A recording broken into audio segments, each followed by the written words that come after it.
Arsenal n'est pas le genre de club qui laisse indifférent. Généralement, quand on évoque les Gunners, on obtient deux types de réactions.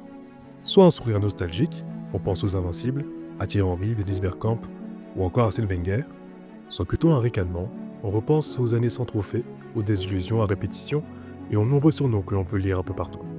Alors comment ce club, qui a réalisé l'un des plus grands exploits de l'histoire du football, est-il devenu le club que tout le monde adore détester ?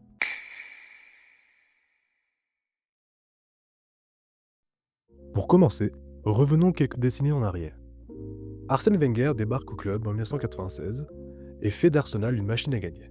Avec en apothéose, une saison 2003-2004 sans la moindre défaite. Exploit qui n'a jamais été égalé depuis. Et puis vient la traversée du désert. 9 saisons sans trophée entre 2005 et 2014. Les meilleurs éléments partent, les résultats ne suivent plus, la fierté, elle, reste intacte. La combinaison mêlant fierté d'une grande époque, sans les trophées pour la justifier, est le cocktail parfait pour devenir une cible. Bien évidemment, cela ne suffit pas à expliquer cette haine. Il fallait un élément déclencheur pour transformer le tout en spectacle. Disons que c'est la raison la plus moderne. Arsenal possède l'une des fanbases les plus importantes et les plus actives du monde.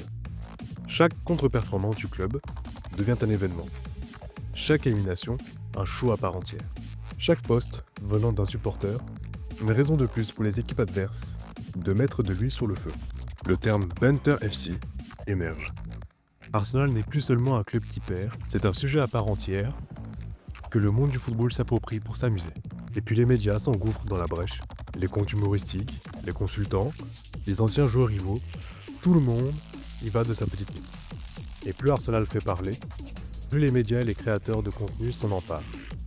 Et qu'on le veuille ou non, le club est devenu malgré lui l'un des sujets les plus rentables du football mondial. Sauf que dernièrement, quelque chose a changé. Depuis l'arrivée de Mikel Arteta en 2019, Arsenal a retrouvé une identité, un projet et une ambition crédibles.